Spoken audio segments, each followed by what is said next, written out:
आइए सुनते हैं एक कहानी जिसका शीर्षक है संस्कार। उफ, कहाँ गए? अभी कल यहीं तो रखे थे मैंने। पूरी अलमारी खंगाल डाली पर पैसे नहीं मिले। पूरे 6,000 रुपए थे जिसे कल शाम को ही मैंने अलमारी में रखे थे। उर्मी परेशान नजरों से अलमारी में रखे सामानों को उलट पुलट कर देखती जा रही थी और मन ही मन बड़बड़ाती जा रही थी। आखिर थक हार कर सोफे पर निढाल सी बैठ गई और सोचने लगी कि परिवार में मेरे सिवा मेरी छोटी सी बेटी है जिसे अभी पैसों की अहमियत ही नहीं पता, और पति पर शक करना व्यर्थ ही है क्योंकि पैसे तो उन्हीं से मांग कर रखे थे। तो क्या सुयश ने? नहीं, सुयश ऐसा कभी नहीं कर सकता। मैंने अपने बेटे को ऐसे संस्कार दिए ही नहीं। सच तो यह है कि मेरी तरह मेरा बेटा भी मितव्ययी है। उर्मी की परवरिश और ममता दोनों यही कह रहे थे, पर यह तो ममता और दिल की बात थी। दिमाग तो इसे मानने को तैयार ही न था। बार बार शक की सुई सुयश पर जा रुकती थी। कोरोना जैसी वैश्विक महामारी फैलने के बाद जब से स्कूल बंद हुए थे, सुयश न तो कभी किसी से मिलने गया और न ही किसी को अपने घर पर बुलाया।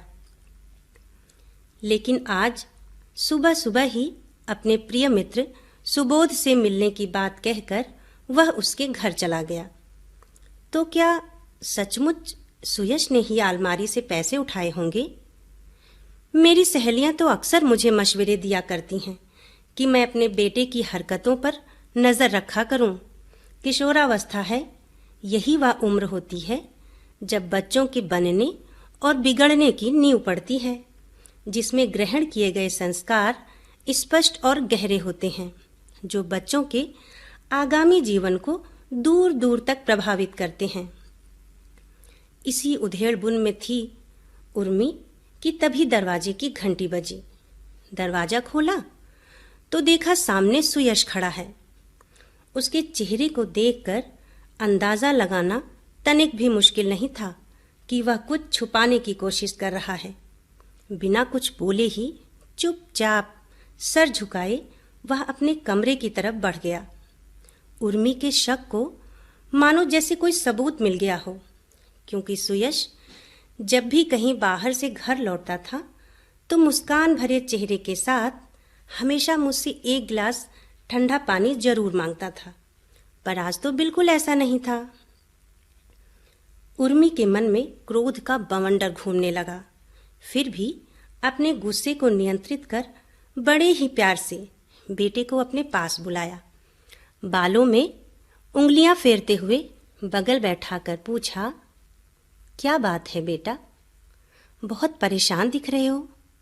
मुझसे नहीं बताओगे? कोई मुश्किल है तो अपनी माँ से बताओ ना। सुबोध के घर गए थे, सब ठीक है ना? हाँ, सब ठीक है, सुयश ने हकलाते हुए दबे स्वर में कहा। तुमसे एक बात पूछनी थी। मुझे विश्वास है कि तुम सच सच बताओगे। उर्मी ने सुयश से सीधे, सरल एवं नरम शब्दों में कहा। सुयश ने नजरें झुकाए हुए अपने पैरों की उंगलियों से जमीन को यूं कुरेद रहा था मानो किसी बड़े असमंजस में हो। मैंने अलमारी में कुछ रुपए रखे थे, क्या वह तुमने निकाले हैं? उर्मी ने सुयश के चेहरे पर नजरें गड़ाए हुए यह प्रश्न पूछा। इतना सुनते ही सुयश माँ के पैरों पर गिरकर फफक कर रो पड़ा। रूंधे गले से बोला, हाँ माँ, मैंने ही वह पैसे। उर्मी के पैरों तले जमीन खिसक गई। बौखलाए शब्दों में पूछ ही बैठी, क्या किया इतने पैसों का? बोलो बेटा, कहाँ खर्च कर दिए? सुयश माँ के कोमल व्यवहार से थोड़ा सहज होते हुए बोला, माँ, परसों जब पापा मेरे स्कूल की फीस भरकर लौटे तो मेरे मन में यह बात आई कि इस लॉकडाउन में वैश्विक महामारी की वजह से पिछले महीने ही सुबोध के पिताजी काल के गाल में समा गए थे, जो अपने परिवार की जीविका चलाने का एकमात्र साधन थे। सुबोध की फीस आखिरकार कौन भरेगा? इसी ऊहापोह में मैं कल रात भर ठीक से सो ना सका। सुबह उठकर मैंने चुपके से आपकी अलमारी से 6,000 रुपये निकाले और सुबोध की माँ को देकर वापस आ गया। मुझे माफ़ कर दो माँ, अब ऐसी गलती दोबारा जीवन में नहीं करूँगा। आप चाहो तो इस बार मुझे जन्मदिन पर कोई भी उपहार ना देना। मुझे चॉकलेट, टॉफ़ियाँ, खिलौने कुछ भी नहीं चाहिए।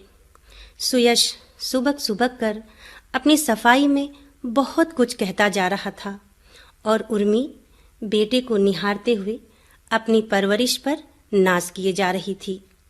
क्या क्या सोच बैठी थी अपने बेटे के बारे में। बेटे को गले लगाते हुए अपनी छोटी सोच पर उर्मी भी फूट फूट कर रो पड़ी। आंसू तो उन दोनों की आंखों में थे, पर बेटा अपनी गलती की माफ़ी मांग रहा था और माँ अपनी गलती की। एक और बेटे की आंखों में माफ़ी के आंसू थे, तो दूसरी तरफ माँ की आंखों में पश्चाताप के, जिसने अपने संस्कारी बेटे के चरित्र पर शक किया। वह तो सोच सोचकर गर्वित हो रही थी कि आज उसकी कोख धन्य हो गई, जिसने इतने सच्चे इंसान को, एक सच्चे बेटे को जन्म दिया। क्योंकि डॉक्टर, इंजीनियर को जन्म देना कोई बड़ी बात नहीं, पर एक सच्चे इंसान को जन्म देना शायद बहुत बड़ी बात है। धन्यवाद।